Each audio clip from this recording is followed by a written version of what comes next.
Ladies and gentlemen, after 4 long years, Primal is back. When season 2 ended, I didn't even know there was gonna be more, and even though it ended on the literal death of the main character, I wish there could somehow be more. And here it is. Somehow the first episode brings with it more questions than answers, and honestly, I'm here for it. Who's this witch doctor guy? Or was, rather? What time period is this?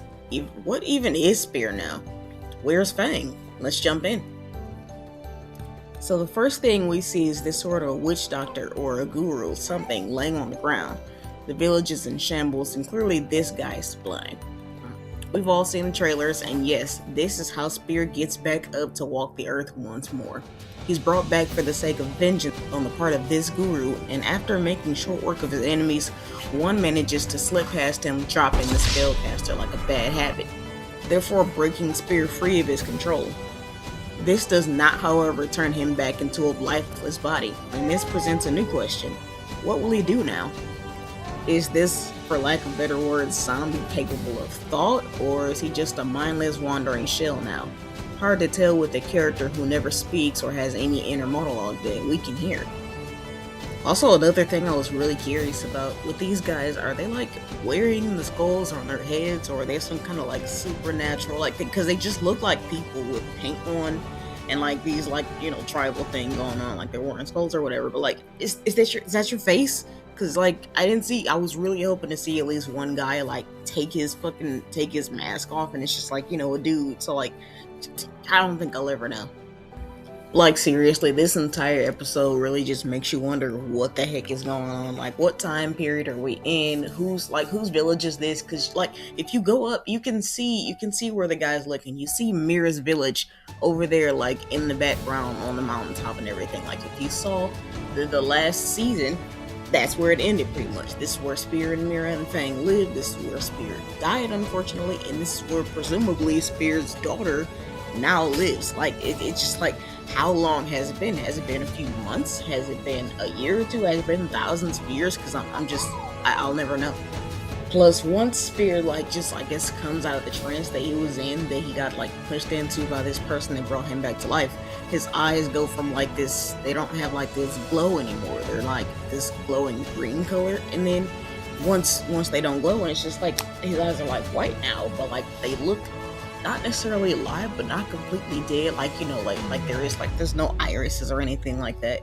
It's just like, is he able to think now? What's he gonna do? Is he just gonna like wander around aimlessly? Is he gonna start eating people? Is he a zombie now, or is he something else? Is he dangerous? It just makes you wonder. And then you see him run into these people. The first guy you see, he looks kind of like Spear, but you can tell he's got something different going on. At first, I'm like, are there more zombies just walking around? But you see this guy's face, and he looks sickly.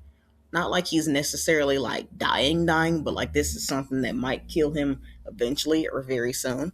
And he's like trying to lead Spear somewhere, and you're like, where is he taking this guy? What could he possibly want with somebody that looks like this? Does he think that they're like afflicted by the same thing? As he leads Spear back to this village, you see more people with these like disfigured faces and these features. They seem like they're just like not doing super well. And even them, they're terrified of Spear. They're like, something's up with this guy that's not up with us. I don't think we're gonna mess with him too much. But to my surprise, the first guy that he encountered leads Spear into like this little hut, as if he's like, dude, I don't know what's going on with you, but you look like you need help. I don't know, just chill in here until we figure out what to do with you. So now Spear's just sitting here in this hut that he was led to, not knowing what to do with himself, because let's be honest, looking at him, it's hard to assume he knows much of anything right now. Like, he clearly has no idea what's going on. He just sits there for a little while until he notices a scorpion go by. Its feet appear to be making some sort of markings in the sand that he somewhat recognizes, and it makes him think, why is this familiar to me? So he starts to make marks in the sand of his own until he realizes Mira never taught him how to read or write. Damn it. So after he initially gets free, Spear does one of the first things most of us probably expect him to do, and he just kind of wanders around aimlessly like a corpse, because that's exactly what he is. He seems to kind of like look around, wondering where he came from, what he should be doing right now, and why he's apparently still alive when even he's pretty sure he should be dead right now. When he stares into the sun, he seems to like feel its warmth a little bit. And when he sees his reflection in the water, he seems to recognize himself, but know that something isn't quite right.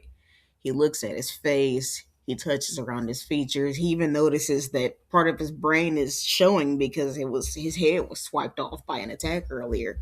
And he's just there kind of contemplating it to himself until we get a clever callback to episode 1, where he appears to be getting attacked by yet another Sarcosuchus. This is a Sarcosuchus, by the way. I like this part because this is kind of where we get another hint at like where he is on the inside right now, like mentally. He clearly doesn't have the reflexes to dodge like he did the first time around, so that's a nice little bit of storytelling. But he also is kind of like just running on autopilot, like he's killing things like just for the sake of self defense or just kind of like by reflex. Which is kind of sort of nice to see because at first I'm just thinking to myself, well, he's a corpse. He's not like a human body anymore. So anything that hurts him is just going to like continue to make holes in him. Like I'm thinking like is this entire season just going to be him trying to walk back home and getting torn up by stuff? Like when he gets back home, is he just going to be like a torso with half an arm and a leg hanging off it and some guts hanging? I don't want to see that, but given this is Primal, I wouldn't be too surprised. You know what? Actually, the very best part of this episode, without a doubt, is probably the part where he's chasing these guys down. They were coming and attacking these defenseless folks in their little village. And even though they're on horses, he's catching up to them with ease. He's tackling these horses off of their feet, and he literally rips the arm off of this one guy and beats him to death with it.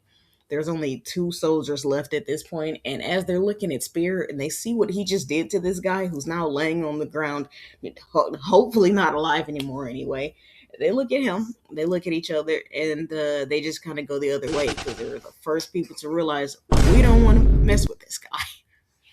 It's one of my favorite things about anything that Tartakovsky makes because you could tell he's been in like the cartoon making industry for decades now.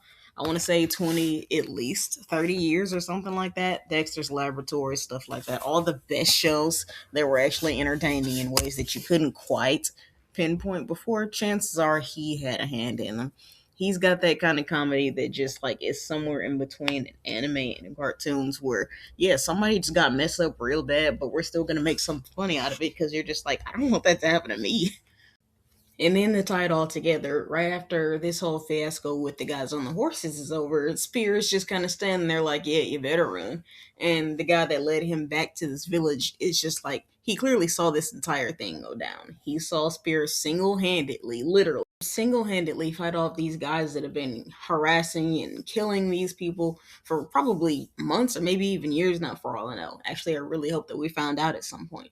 But he watched Spear do all this and he just kind of goes up to him like, you know what? I like you. You can stay here. Honestly, please stay here. Do that every single time somebody bothers us. We'd appreciate it.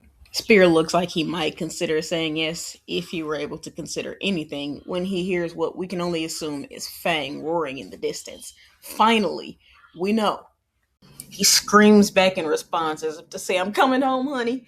And then you just see him walk in the direction where he heard the roar come from. So, yeah, I think he's going to just spend the entire season trying to find his way home.